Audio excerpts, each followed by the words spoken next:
নমস্কার। গানের গল্পে দেবব্রত এই অনুষ্ঠানের আবার একটা নতুন পর্ব নিয়ে আমি ময়ূক। আমাদের সঙ্গে রয়েছেন দেবব্রতদা। আপনারা আমাদের সঙ্গে রয়েছেন। কিছু কিছু গান, যে গানগুলো আমরা শুনি, গানগুলো বহু প্রচলিত, আমাদের মনের কাছাকাছি, আমরা মাঝে মাঝেই গাই, গুনগুন করি। কিন্তু আমাদের অনেকেরই ধারণা এই গানগুলো আমাদের পঞ্চকবির কারোর সুর বা কথা, কিন্তু আদতে হয়তো তা নয়।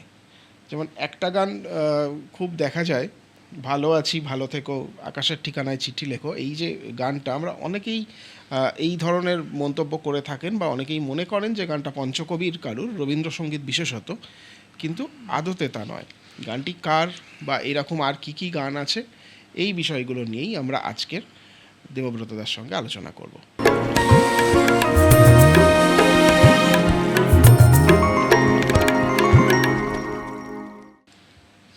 নমস্কার। যেটা আমি বললাম শুরুতে, যে এরকম প্রচুর গান আছে যে গানগুলো মনে হয় শুনলে যে পঞ্চকবির গান, কিন্তু আদতে তা নয়। যেমন যে গানটার কথা আমি বললাম, ভালো আছি ভালো থেকো, আকাশের ঠিকানায় চিঠি লেখো, এটা রবীন্দ্রসঙ্গীত বলেই একটা বড় অংশের শ্রোতা জানেন। তো আদতে এটা কার গান, বা এটার কীরকমভাবে এই গানটার উৎপত্তি, বা এরকম আর কি কি গান আছে যে গানগুলো আমরা হামেশাই পঞ্চকবির গান বলে ভুল করি, এইটা আপনি আমাদের একটু বিস্তারিত যদি বলে দেন। এটা বলেছো ভালো। আমাদের মনস্তাত্ত্বিক দিক থেকে বা বলা হয় যে ওই শিক্ষার দিক থেকে একটা কথা আছে যে জ্ঞানার্জনের 4টে ধাপ আছে। তা প্রথম ধাপটা হচ্ছে আমি জানি আমি কি জানি না, তার আগেরটা হচ্ছে আমি জানি না আমি কি জানি না, তারপরেরটা হচ্ছে আমি জানি আমি কি জানি না, তারপরে তৃতীয় ধাপটা হচ্ছে যে আমি জানি কি জানি, তৃতীয় ধাপ। চতুর্থ ধাপ, যেটা একদম আধ্যাত্মিক ধাপ, আমি জানি না আমি কি জানি। মানে প্রথম ধাপটা হচ্ছে আমি জানি না আমি কি জানি না, একদমই। তা আমরা কোন ধাপে বসে কথা বলছি আমি জানি না, সেই ধাপটা আমাদের বলতে হবে। তবে বেশ কিছু গান আছে, এই পঞ্চকবি শব্দটাই বোধহয় একটা ব্র্যান্ডিং করা। আমরা পঞ্চকবি কেন বলছি? আমরা ষষ্ঠ কবিও তো বলতে পারতাম, সপ্তকবিও তো বলতে পারতাম, সপ্ত সিন্ধু আছে, তা অষ্ট ধাতু আছে, হ্যাঁ, নব ধাতু আছে। তা এত যদি থাকে, আমাদের তো আরও কবি এবং আরও গায়ক, আরও সুরকারদের অভাব ছিল না। দ্বিজেন্দ্রলাল রায় ছাড়াও দ্বিজেন্দ্রনাথ ঠাকুর ছিলেন, সত্যেন্দ্রনাথ ঠাকুর ছিলেন, জ্যোতিরিন্দ্রনাথ ঠাকুর ছিলেন, ওনার ভাইপো, রবি ঠাকুরের ভাইপো বলেন্দ্রনাথ ঠাকুর ছিলেন। তাদের গান এখনও ব্রাহ্মসঙ্গীত হিসেবে স্বীকৃত। তা এদের গান যখন গাওয়া হয় পুরাতনী গান হিসেবে, তখন তো ওই পঞ্চকবির ব্যানারে ফেলে দেওয়া হয় না, কিন্তু লোকেরা পঞ্চকবির ব্যানারে ফেলেন। তার মানে গানের একটা ঘরানা যদি এর বাইরে আমি দেখি, এরকম কিছু পঞ্চকবির মধ্যেই ফেলে দেবো, এটাকে বলা হয় ওই ব্র্যাকেটে ফেলে দেওয়া। তো আমারও মনে হয়েছে পঞ্চকবি একটা ব্র্যান্ডিং করা হয়েছে, এই ব্র্যান্ডিং করলেই সব কিছু ওখানে ঢুকিয়ে দিতে হবে। তো আমি 2-3টে উদাহরণ দেব যে তখনকার দিনেও এই পঞ্চকবিও একে অন্যের গান একই সুরে রচনা করেছেন। ইনি এভাবে রচনা করেছেন, অন্য এক পঞ্চকবির একজন ওই একই সুরে আরেকটা গান রচনা করেছেন। তা নিজেদের মধ্যেও তো তাদের দেওয়া নেওয়া ছিল বা অজান্তেই ছিল। যেমন ধরুন 1887 সালে রবি ঠাকুর লিখলেন সত্যমঙ্গল প্রেমময় তুমি ধ্রুব জ্যোতিশ্বর। তা এত সুন্দর গানটা, এটা প্রার্থনা সঙ্গীত। এই প্রার্থনা সঙ্গীতে অভিভূত হয়ে রজনীকান্ত একটা নয় বেশ কয়েকটা গান রচনা করলেন একই সুর। প্রথমটা হচ্ছে তোমারই দেওয়া প্রাণে তোমারই দেওয়া দুঃখ, তোমারই দেওয়া বুকে তোমারই অনুভব, একদম আত্মসমর্পণ করা। এবং এই একই সুরে আরও একটি গান করলেন, সেটা হচ্ছে ওই বধির যবনিকা ভুলিয়া মোরে প্রভু দেখাও তব চির আলোক লোক, একই সুর একদম। তারপরে দেখা যাবে যে রজনীকান্ত সেন তো থেমে থাকেননি, তিনি একই গান করলেন শোনাও তোমার অমৃত বাণী, এবং রবি ঠাকুর একই সুরে করলেন দাঁড়াও আমার পাখিরও আগে। আচ্ছা। একই সুর কিন্তু দু রকমের। অতুল প্রসাদ বেশ সুন্দর করলেন মিনতি করি তব পায়, আচ্ছা। নজরুল করলেন ব্রজগোপী খেলে হোলি, একই সুর। ডিএল রায় করলেন একবার গাল ভর আমার ডাকে, আচ্ছা। মা বলে ডাক, মা বলে ডাক, মা বলে ডাক তাকে। রবি ঠাকুর গগন হরকরার সেই গানটা মনে আছে, সেই কোথায় পাবো কোথায় পাবো তারে, একই সুর। উনি ওটাকে জাতীয় সঙ্গীতের রূপ দিয়েছিলেন বাংলাদেশের, কিন্তু ওই গাল ভর আমার ডাকে আর একবার কোথায় পাবো তারে একই সুর। এখানেই ব্যাপারটা শেষ নয়, এটা তো পঞ্চকবির মধ্যেই ঘোরাফেরা করলাম। বেশ কিছু গান আছে যেটা শুনলে মনে হবে এটা তো রজনীকান্তের বা অতুল প্রসাদেরই গান। যেমন একটা গান আছে অসীম রহস্য মাঝে কে তুমি মহিমাময়, এখনও প্রার্থনা সভাতে এই গান শোনা যায়, বলেন্দ্রনাথ ঠাকুরের রচনা, তারই সুর। বিষ্ণুরাম চট্টোপাধ্যায় তখনকার দিনে বড় ব্রাহ্মসঙ্গীত রচয়িতা ছিলেন, বিষ্ণুরাম চট্টোপাধ্যায়। তিনি লিখলেন জগৎ পিতা তুমি বিশ্ববিধাতা। সত্যেন্দ্রনাথ ঠাকুরও কম লেখেননি, কিন্তু নয় নয় করে অনেকগুলি গান লিখে গেছেন। চল চল সবে ভারত সন্তান, জ্যোতি দাদার গান। অক্ষয় কুমার বড়াল, সেই বলেছিলাম বোধহয় একটা কোনো পর্বে যে বুঝতে নারী নারী কি চায় ওনারই। জ্যোতি দাদা আর একটা গান লিখেছিলেন, সেটা এখনও অনেক জায়গায় গাওয়া হয়, সাধারণ ব্রাহ্ম সমাজে তো এখনও গাওয়া হয়, সেটা হচ্ছে চন্দ্র বরিশে জ্যোতি তোমারই। এই গানগুলি এমনই সুন্দর গান। বিবেকানন্দ খণ্ড ভবন তার নিজের কলা আছে, বিশ্বভুবন রঞ্জন ব্রহ্ম পরম জ্যোতি। অযোধ্যানাথ পাকরাশি, তিনি ওই সাধারণ ব্রহ্ম সমাজের খুব সহচর ছিলেন মহর্ষি দেবেন্দ্রনাথের। তিনি আসতেন ওই ঠাকুরবাড়ির মেয়েদের গান শেখাতে এবং পড়াতে, পণ্ডিত ছিলেন। তিনি একটা গান লিখেছিলেন, আজও সেই গান গাওয়া হয়। বেশিরভাগ মানুষ জানে না যে এই গানটি ওনারই লেখা। আচ্ছা। মন চলো নিজ নিকেতনে, সংসারও বেশে বিদেশিরও বেশে, ভ্রম কেন অকারণে।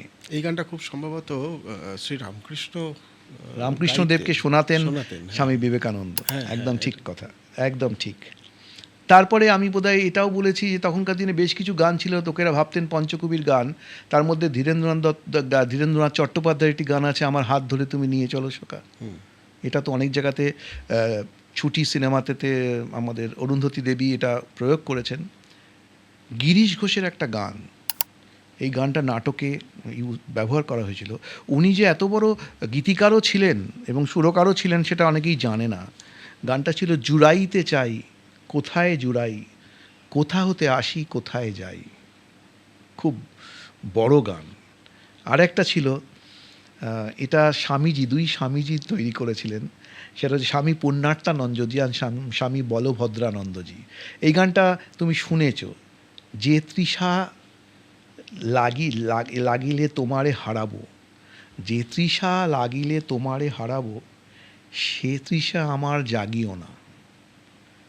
মানে যে তৃষায় হারালে আমি তোমারে হারাবো, সেই তৃষা আমারে জাগায়ও না, আমাকে অন্য কিছু জায়গা, আমাকে ভুলায় রাখো। আচ্ছা। এটাও ব্যাপার। তারপরে যেটা হলো, এটা অনেকেই হয়তো জানেন যে একটা নাটকে অন্ধকারের অন্তরেতে অশ্রু বাদল জড়ে, কৃষ্ণচন্দ্রদের গান, উনি গানটা লিখলেন এবং নাটকে চমৎকার গাওয়া হলো, উনি গাইলেন। পরে উনি বলেছেন এই গানটা আমি নিজে থেকে করিনি, আমি সুর দিয়েছি বটে, কিন্তু সুরটা আমাকে রবি ঠাকুর দিয়েছিলেন। সুরটা ছিল যখন তুমি বাঁধছিলে তার, সে যে ভীষণ ব্যথা। তারপরে প্রণব রায়ের একটা আধুনিক গান, এমনই বর্ষা ছিল সেদিন, দুয়ারে প্রদীপ ছিল মলিন। তারপরে ওগো ঝনঝন মঞ্জরও বাজে, যেটার থেকে দুই হাতে তালে, অনেকটা একই সুর। এরপরে আমি একদম চলে আসি আধুনিক কালে, এবং আধুনিক কালের গানগুলি যদি বলি তুমি বুঝতে পারবে যে এটা কার গান, তোমাকেই জিজ্ঞেস করব। 1980 সালে একটা বই বেরোয়, আচ্ছা, ভীষণ জনপ্রিয় হয়, আমরাও বইটা দেখি, তখন আমি বোধহয় কলেজে পড়িনি, স্কুলতেই আছি। দাদার কীর্তি। এই দাদার কীর্তিতে একটি ব্রহ্মসঙ্গীত ছিল। ছবিটি এরকম ছিল যে পিয়ানো বাজিয়ে উনি নায়িকা মহুয়া রায়চৌধুরী গান গাইছেন এবং পাশে দাঁড়িয়ে আছেন সহনায়িকা দেবশ্রী রায় খুব সম্ভবত, এবং গানটা হচ্ছে এসো প্রাণ ভরণ দৈন্য হরণ হে। এই গানটা অনেকে রবীন্দ্রসঙ্গীত বলেই জানে। এই গানটা কার গান, সুরকারী বা কে? এই গানটা হচ্ছে গেয়েছেন, গানটা তো গেয়েছেন অরুন্ধতী হোম চৌধুরী এবং তার সহগায়িকা বিটু সমাজপতি, কিন্তু গানটা লিখেছেন পুলক বন্দ্যোপাধ্যায়, সুর দিয়েছেন হেমন্ত মুখোপাধ্যায়। হ্যাঁ, কিন্তু এটা- গানের চলন এবং হ্যাঁ। গায়কী এমনই, এবং কথা যেন মনে হচ্ছে যে ওরকমই রবীন্দ্রসঙ্গীত। একটা আধ্যাত্মিক ব্যাপার। এবং তার ঠিক আগেই 2 বছর আগে 1978-এ চার মূর্তি বলে একটা সিনেমা ছবি তৈরি হয়েছিল, হলো। হ্যাঁ। তাতে একটা গান মান্না দে গাইলেন, আজও ওটা দেশাত্মবোধক গান হিসাবে বিভিন্ন অনুষ্ঠানে গাওয়া হয়। ভারত আমার ভারতবর্ষ। হ্যাঁ, ঠিক ধরেছ। ভারত আমার ভারতবর্ষ, স্বদেশ আমার আমার স্বপ্ন, দেশ, স্বদেশ আমার স্বপ্ন। স্বপ্ন হোক। এই গানটা শিবদাস বন্দ্যোপাধ্যায় লিখেছিলেন, লিখেছিলেন। আর সুর দিয়েছেন অজয় দাস। তা এই রকম বেশ কিছু গান যদি কথার উৎকর্ষতায় একটা মাত্রায় পৌঁছে যায় এবং সুরের বাঁধনে যদি সেটা সেভাবে দেখা যায়, তাহলে হয়তো সেটা লোকের ভ্রান্তি হতে হতে বাধ্য। পারে। যেমন এই ভারত আমার ভারতবর্ষ গানটা ডিএল রায়ের লেখা বা তার সঙ্গে বেশ মেলে। একদম। এবং 50 দশকের গৌরীপ্রসন্ন মজুমদারও লিখেছেন, কে তুমি আমারে ডাকো, অলখে লুকায়ে রাখো, লুকায়ে রাখো। অলখে লুকায়ে রাখো। খুবই গভীর গান। হ্যাঁ। এবং এই গানটা যখন গাওয়া হয় তখন মনে, সন্ধ্যা মুখোপাধ্যায়ের গান, এটাও মনে হবে যে বোধহয় ওরকমই পঞ্চকবির একজনের গান। একজনের লেখা। তা এইগুলি নিয়ে বিস্তর আলোচনা হয়। কিছু কিছু গান ওই যা হয় অজ্ঞাত, কথা ও সুর অজ্ঞাত, এরকম করে চালিয়ে দেওয়া হয়, কিন্তু সত্যিকারের কে গেয়েছেন খবর রাখি না আমরা। কিন্তু এটা তখনকার দিনেও ছিল। তখনকার দিনে যে রবি ঠাকুরের গান বা পঞ্চকবির গানই গাওয়া হতো তা নয়। তখনকার দিনেও কিন্তু এই প্যারালাল গান, এগুলোকে যদি প্যারালাল গান বলা হয় বা সমান্তরাল গান, এই তখনকার দিনের এরকম সাহিত্যিক কবি সম্রাটদের গানও গাওয়া হতো এবং বিভিন্ন অনুষ্ঠানেও গাওয়া হতো। এই হচ্ছে বলে যে পঞ্চকবির ব্র্যান্ডিং। পঞ্চকবির গানের ব্র্যান্ডিংয়ের বাইরে আমরা অনেক গান দেখতে পাই। হ্যাঁ, অনেক গান, কিন্তু আমরা পঞ্চকবির গান বলেই সেগুলো ভুল করে ফেলি। ফেলি যেমন এবং যে ভুল গানটার করা। কথা বললাম, আমি চাইবো যে আপনি এই গানটারও উৎপত্তি এবং কে করেছিলেন সেটা যদি বলে দেন। ভালো আছি ভালো থেকো। ভালো আছি ভালো থেকো, আকাশের ঠিকানায় চিঠি লেখো। আমার মনে হয় এটা ওই সাবিনা ইয়াসমিন বোধহয় গিয়েছিলেন রুদ্রপ্রসাদ, রুদ্র মোহাম্মদ সাহিদুল্লাহ, রুদ্র মোহাম্মদ। এটাও একটা কবিতা থেকেই নেওয়া, ওনারই কবিতা থেকে নেওয়া। এরকম বেশ কিছু গান আছে, অনেক বাংলাদেশের গান আছে, বাংলাদেশের কবিতা, শামসুর রহমানের কবিতা আছে, উত্তর যেটা বলেছিলাম তার থেকেও নেওয়া হয়েছে। ইদানিংকালের বেশ কিছু কবিতা আছে, কিন্তু যেগুলি আধুনিক কবিতা, তার চলন, তার কথা, শব্দচয়নগুলি আলাদা। সেটা আগেকার দিনের থেকে ধরা যায়, খুব খুব জিনিসটা মানে বিপরীত ব্যাপারটা বোঝা যায়। বেশ, আজ দারুণ একটা আলোচনা করলাম আমরা। পরবর্তী কোনো পর্বে আবার নতুন কোনো বিষয় নিয়ে আমরা আলোচনায় বসবো। আমাদের সঙ্গে আপনারা থাকুন, আপনারা রয়েছেন। কেমন লাগছে আমাদের কমেন্টে জানান, এবং পরবর্তী পর্বে আমরা আবার কোন বিষয় নিয়ে আলোচনা করছি তাতে আমাদের সঙ্গে থাকুন। নমস্কার। নমস্কার।